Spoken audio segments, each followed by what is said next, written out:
नालंदा महाविहार प्राचीन विश्वविद्यालय जो कि नालंदा जिले में स्थित है। अभी आप देख सकते हैं ये मंदिर नुमा खंडहर,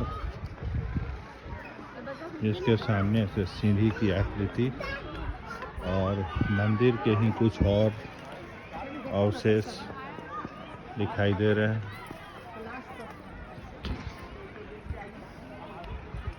तो पाल वंश के शासक के द्वारा निर्मित किया गया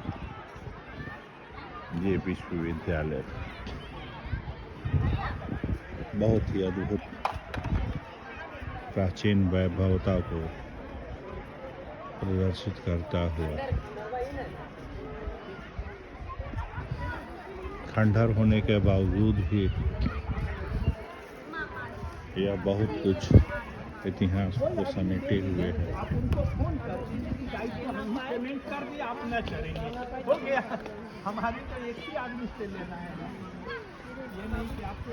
उस समय इस्तेमाल किए जाने वाले ईंट अभी भी काफी अच्छी स्थिति में है।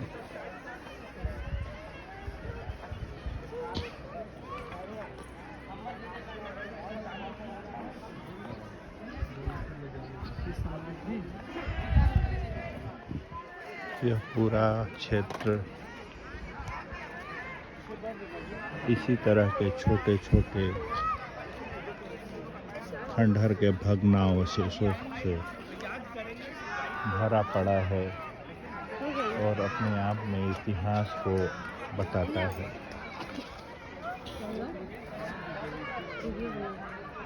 इसके माध्यम से आप इतिहास को समझ सकते हैं। ये एक अपने आप में केवल खंडहर ही नहीं है, यह इतिहास को समेटे हुए है, अपनी अद्भुत विरासत को समेटे हुए आज भी प्राचीन वैभव काल को याद दिलाता है।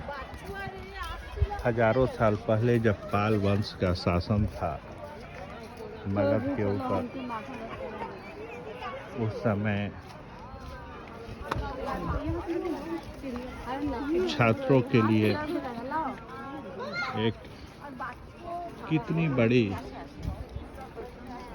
शिक्षा के क्षेत्र में एक देन है उस समय के गुरुओं के द्वारा, राजाओं के द्वारा।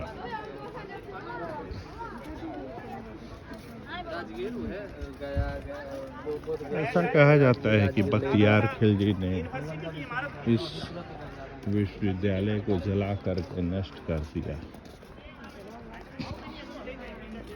जिसमें कि पुस्तकें कई एक वर्षों तक लगातार जलते रहे। ऐसा उल्लेख बहुत से पुस्तकों में किया गया है।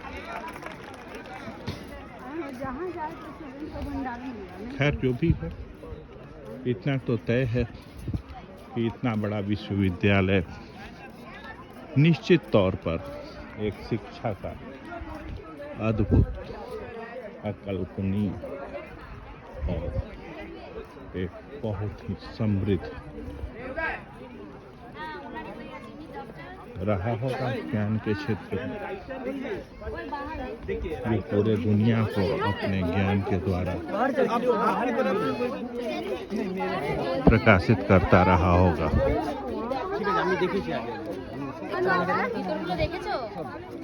तो ये सारी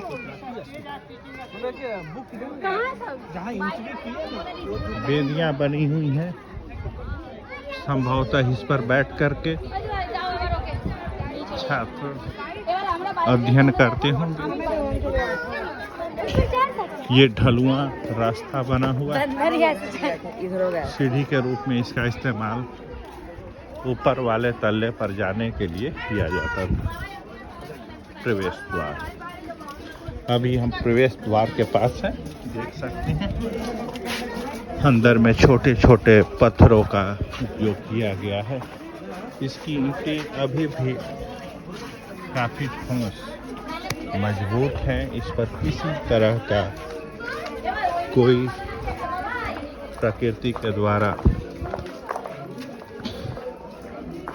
नुकसान नहीं किया गया।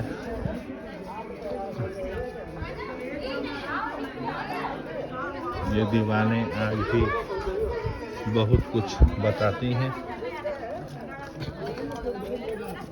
बिल्कुल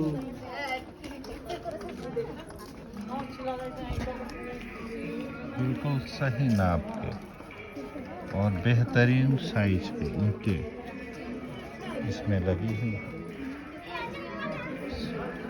इतनी आकर्षक ईंटें आजकल के मकानों में भी नहीं देखी जाएगी जैसी कि इसमें लगी है।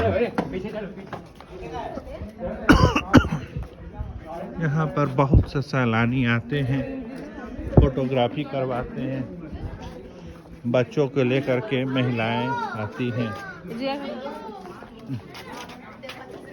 वो सारे लोग आते जाते रहते हैं और इस इतिहास के पन्ने को पलटते हुए अपने समृद्ध भारत के प्राचीन इतिहास को याद करते हैं। छोटे छोटे चेंबर की आकृति है। चेंबर देखे जा सकते हैं जो कि कमरे के रूप में उपयोग किया जाता था। इसमें आप देख सकते हैं जो कंक्रीट से भी भरा हुआ है वो दरवाजे के रूप में इस्तेमाल किया जाता था और एक कमरे में एक छात्र के रहने की व्यवस्था होती थी। ये दूसरा कमरा, ये तीसरा कमरा, ये सीढ़ी के रूप में इस्तेमाल होता था ऊपर के तलों में जाने के लिए। ये सामने से भी बड़ी सीढ़ी, फिर ये तरफ जाने के लिए ये कमरा, दो कमरा और आगे भी इस तरह से कमरे बने हुए होते थे जिसमें कि छात्र रहते थे, अध्ययन करते थे।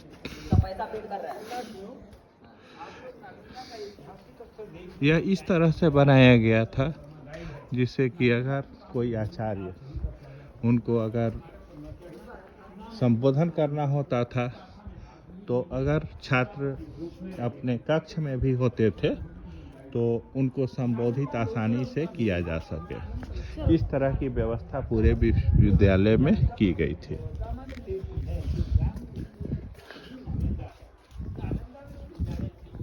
कोई जा ना पाए इसलिए गमले के द्वारा एक रोक लगाया गया है।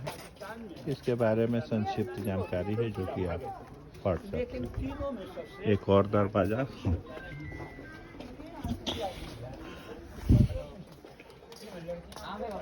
इसकी ईंटें, बनावट, इसकी डिजाइन, नक्काशी, सारे चीजें बहुत ही अद्भुत है जो कि वर्तमान में भी नहीं देखा जा सकता।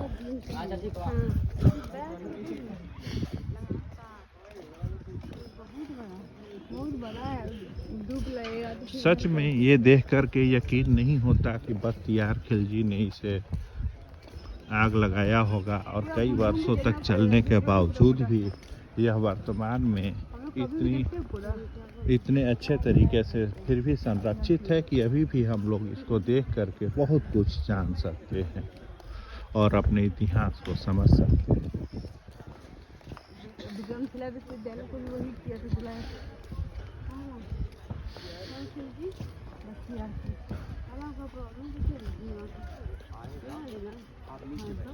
अब हम नालंदा महाविहार विश्वविद्यालय से बाहर निकल रहे हैं।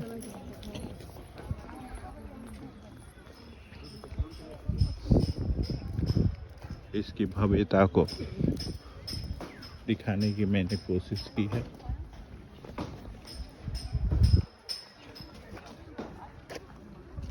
ये विश्व वर्ल्ड हेरिटेज कमेटी के द्वारा ये संरक्षित है।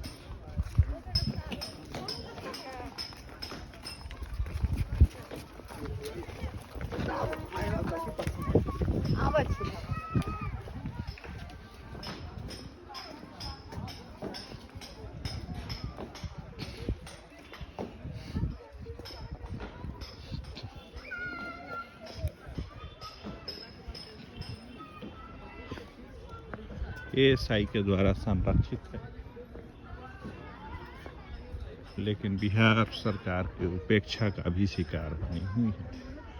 यहाँ तक पहुँचने के लिए सड़क की समुचित व्यवस्था नहीं, सड़कें पर्याप्त चौड़ाई की नहीं, 2 लेन की सड़कें हैं जो यहाँ तक आती हैं,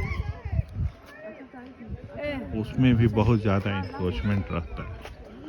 उम्मीद करता हूँ कि सरकार इसके लिए 6 लेन या 8 लेन की सड़क बनाएगी, जिससे कि देश के विदेश के लोग आसानी से आ जा सकें। ठहरने की समुचित व्यवस्था, सरकारी होटल, प्राइवेट होटल की भी बहुत कमी है, वो भी होनी चाहिए। आगे भी एक स्तूप देखा जा सकता है।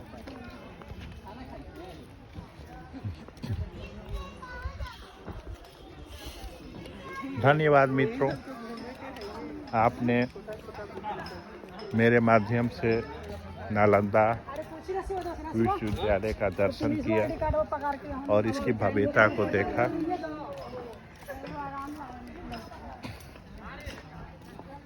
मेरे साथ एक और इतिहासकार हैं, जूही शर्मा, जो कि दिल्ली यूनिवर्सिटी की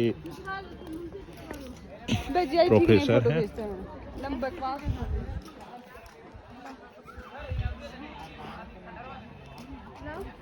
धन्यवाद।